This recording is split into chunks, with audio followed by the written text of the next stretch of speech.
Hey everybody, Boone Wyatt with the 323 Concept Furniture Restoration here.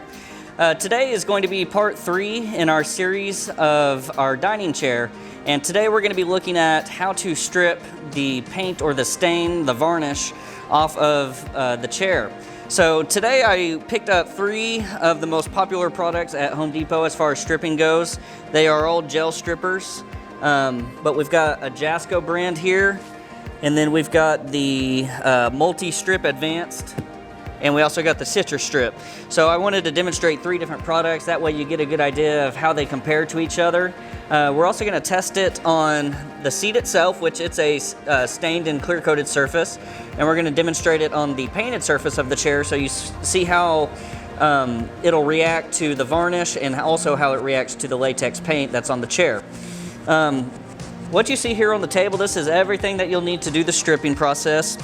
So in addition to your strippers, main thing is you want to protect yourself. You want to get a really good pair of chemical resistant gloves, and you want to wear a respirator while you're working with these products. Some are have less odor than others, but just to be safe, I would wear a respirator.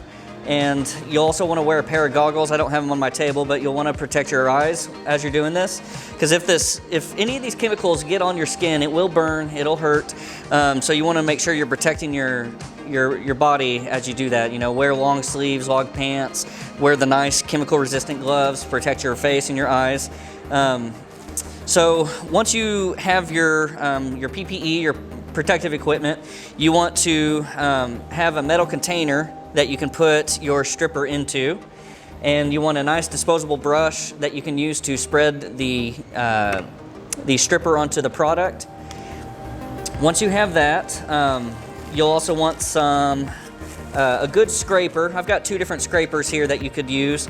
If you're experienced, you could get away with using a metal scraper. You just want to be careful not to scratch or gouge or scrape your surface, which you run more risk doing that with the metal one. So from there, if you aren't as experienced, you might start off with a plastic scraper. This is a real basic one that they sell at the hardware store. And just as a side note, everything that I show in the video today, we'll have a link in the description below our video where you can find those products on Amazon. And that's just one way that you can sort of help out our page so we can continue to do this for you. So once you've got your scrapers, that'll be what you need to put the product on your surface. It'll be what you need to scrape it off. And when you're scraping it off, you'll want to use, this is a plastic container. I would probably actually recommend using another metal container if you have it, just so that the chemical doesn't burn through it. But we've had really good luck with these plastic cups without that chemical actually burning through and melting it. Some of them, it will melt through there if you're not careful. So, but regardless, you want a container to scrape the product off into after it has chemically reacted and it's ready to scrape off. Once you scrape it, the next part in the process is going to be using your afterwash. This is a paint stripper afterwash that you can get. You can also use mineral spirits if you want, but I have found that this works a little bit better. Mineral spirits, when I've used mineral spirits to clean it up, it always has the effect of being a little bit more sticky and gummy. So I have sort of gravitated towards using this. But once you get ready to use that afterwash and wash the product off, you'll use a 4/0, or I'm sorry, not the 4/0. This is a single-aught steel wool. It's a medium grit steel wool. It's a little bit more aggressive, and it'll help get that product off of there and prep it for when you're ready to sand it. And then you'll obviously want some towels to help wipe everything off when you're done. So without further ado, we're going to jump into the next part of the video where we show you how to apply the stripper. All right, so I've set up 3 different spots for the 3 different strippers. We've got the Jasco brand for this column, then we've got our CitriStrip, and then we've got our MultiStrip. The Jasco, it'll dry a little bit quicker in 15 minutes, so I'm going to start by putting on the MultiStrip and the CitriStrip right now, and then in 15 minutes I'll do the Jasco, and then in 30 minutes we'll come back and scrape all 3 and see how it turns out. But the Jasco, it's usually actually ready within just maybe 5 to 10 minutes. Once you start seeing that chemical reaction, that's usually a good indicator that you can start scraping. But the CitriStrip and the MultiStrip, they both, in their directions, and that's something I would recommend, is always just read the directions on the product itself. They'll give you very detailed instructions on how to use it.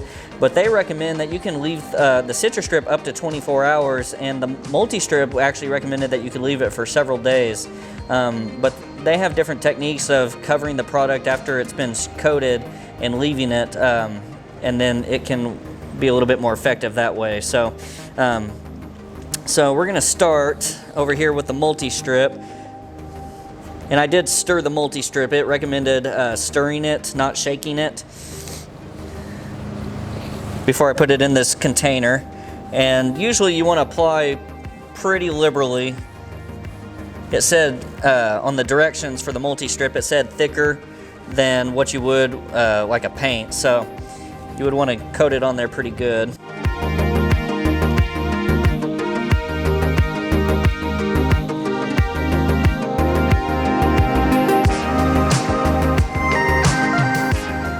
And usually you'll want to brush with the grain just to be safe. Okay, we got that one on. Now we're going to do our CitriStrip. And it's the same. You want to be pretty liberal with it.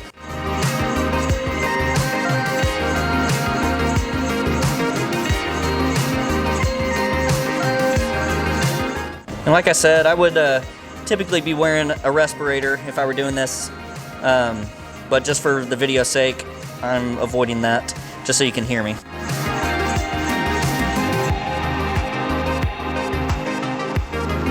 Manufacturers always recommend working with small areas at a time. You don't want to coat a whole piece of furniture at once and then get back to it. Most of these will recommend, a small area equivalent to about 9 square feet. So, but just whatever you're comfortable with. You don't want to take on too much, because if it dries, it's a little bit of a pain in the butt to get off if it dries too much. So just from experience. So like I said, we're putting these two on because they take 30 minutes, and then I'm going to come back here in 15 minutes and put on the Jasco, and then we'll do all three at the same. We'll scrape all three at the same time and see how they compare.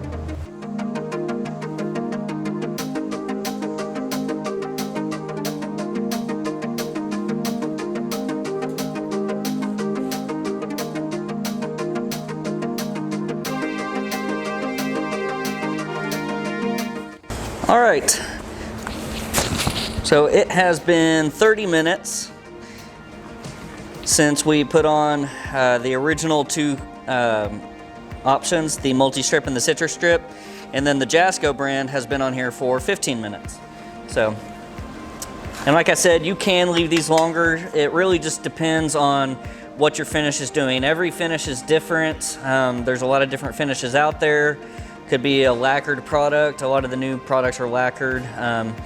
It could just could be latex paint, and we'll look at the paint here in a second. But anyways, we'll you just sort of play it by ear, just sort of see what your finish is doing, and take it from there. So we're gonna scrape this. Like I said, you can use a metal scraper, but you run the risk of gouging. You run the risk of gouging the surface if you're not careful.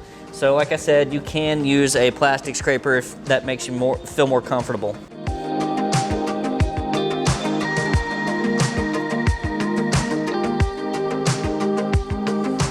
This is actually my first time using this brand, this MultiStrip, so I'm interested to see how it works.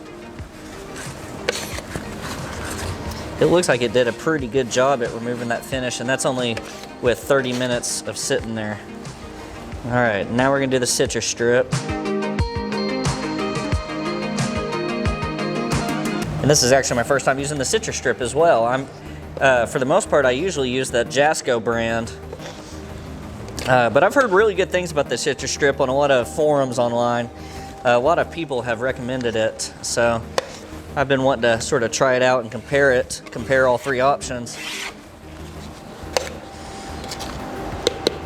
I have noticed a big difference in the strippers over the last year.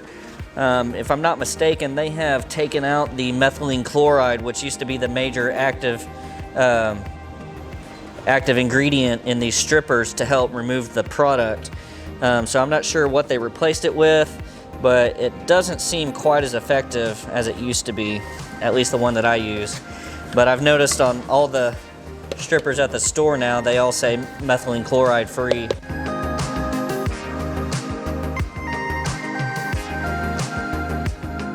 I've done some finishes before that are really stubborn and take 4 or 5 coats of stripper sometimes. You just gotta see what your finish is doing, but I did one the other day where it took 4 or 5 coats of stripper, see?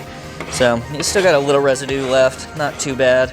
But this finish was already in pretty bad shape, so it's probably not gonna take a lot to get the, it's not gonna take a whole lot to get it off of there. So, all right, well, I've got it here. I'm gonna show you how to clean up the surface. Like I said, we use this after wash. This is a made by CitriStrip. And you can use mineral spirits, and some of these are even water cleanup. I think that MultiStrip, I believe it said it was a water cleanup product if you wanted to use that. But you just put a little of that after wash on there, on that medium grade steel wool, and go over the top surface. Yeah, and it took that clear coat off in one swipe, 30 minutes. You know, and granted, this is a really small surface, but I just wanted to use this as an example. You know, no surface is going to be this easy. It's never flat. It's never never this dingy, but it's just giving you an idea how the products all work together. You know, so far they all seem to be about the same amount of effectiveness, but this is a pretty dingy finish on here to begin with. Time would probably tell on a more durable finish or something that's a lot newer. So if you run into a situation where you've got grooved edges, routed edges, something like that, the steel wool does a lot of work on those, but you can also get a brass wire brush, and that will help you get into those crevices. Toothbrushes, something that's not going to scratch your surface, but it's abrasive enough to get the finish off of there for you. But anyways, look at that. That's all cleaned. If you want to get some excess off, you can always use a paper towel.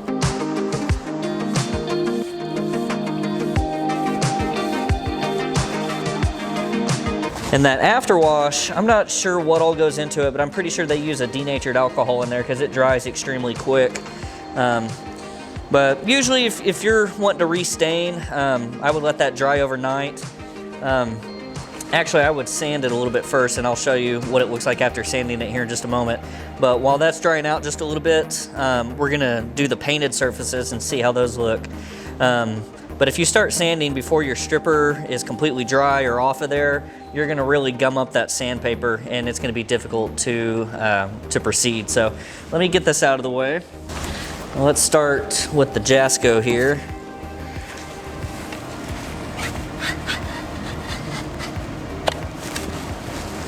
So you get a pretty good picture how much comes off on this.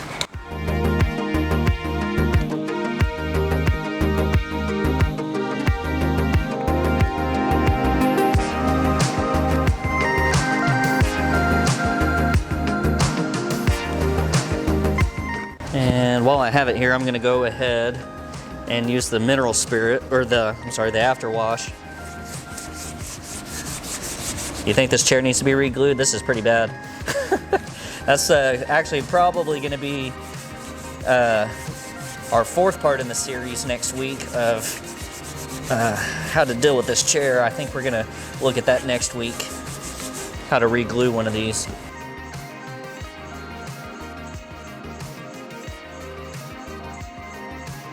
Now let's see, I'm gonna set that aside and we'll see how the MultiStrip and the CitriStrip worked. Let's start with the MultiStrip here.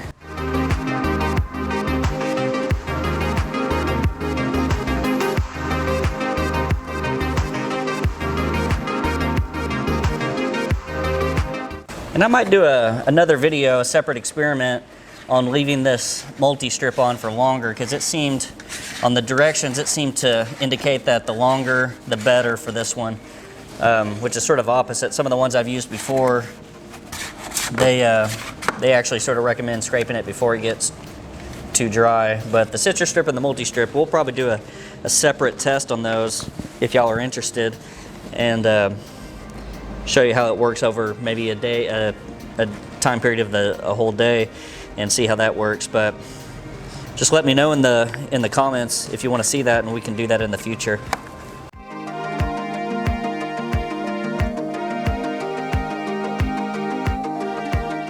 It doesn't look like the multi-strip took off the finish quite as well as the Jasco or the CitriStrip for that matter, but like I said, I get the feeling based on the instructions after I reading them that the longer the better on that one. So if you're not in a hurry, that one might be more effective if you have the time. But with a little elbow grease, it came right off anyway. And then let's check the CitriStrip down here. I like the CitriStrip. I think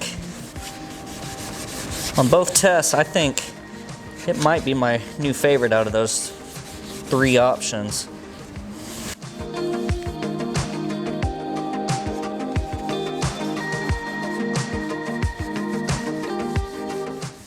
But I would definitely be interested to see how they react over a day's time, you know. If I come in here and put stripper on one afternoon or one evening and let it sit overnight and then come back, you know, that's not a bad method either.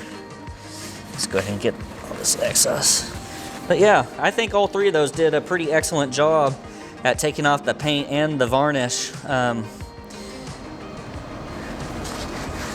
all together. So let me, I'm gonna get you a close-up of this so you can sort of see how they all look comparatively to each other.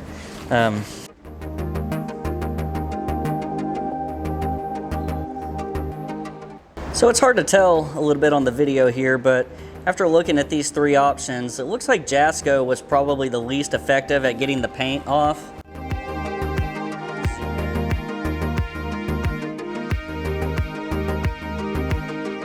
If you look at the difference between the Jasco and the multi-strip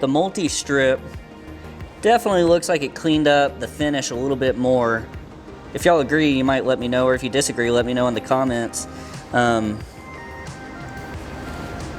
see here. And here's the CitriStrip.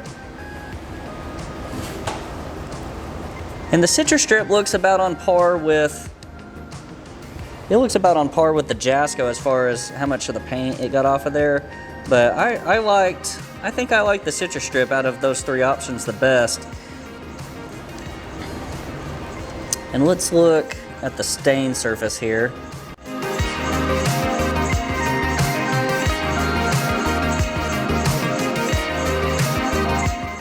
I honestly felt like the multi-strip did a little bit better on the multi-strip over here on the far right. I feel like it did the best at removing the varnish on this one and the stain. So, but regardless, after I used the stripper, cleaned all that up, let it dry overnight, I would come back and hit that with a little bit of 150 grit sandpaper before I proceeded to stain anything anyway. So, but that'll give you a good idea. All right, everybody, thank you so much for tuning in and watching this video. That concludes what we had planned. Once again, we demonstrated these 3 strippers, the Jasco, the CitriStrip, and the multi-strip, these 2 of which I'd never used, so they both surprised me. I would definitely, you know, not mind using those in the future. So, you know, I really hope that you learned something today. If you have any questions, comments, concerns, you know, feel free to comment below in the comment section and let us know. If you want to see anything else in the future, we'd love to hear your ideas. If you thought one of these was better than the other, we'd love to hear your feedback on that. But like I said, this is the one I've used in the past, but I actually probably would gravitate to using these 2 in the future. I really liked how they work. They seem like they remove the finish a little bit better. I'll actually probably do a separate test on the MultiStrip and the CitriStrip here in the next month or two on maybe a heavier varnished, heavier painted surface, and maybe let it sit overnight. I'd love to see how they react to that and how they work. So, hey, and don't forget to subscribe to our page and hit that notification bell so you get updates on our future videos. We'd love for y'all to join us and watch what we've got in the future. Thanks.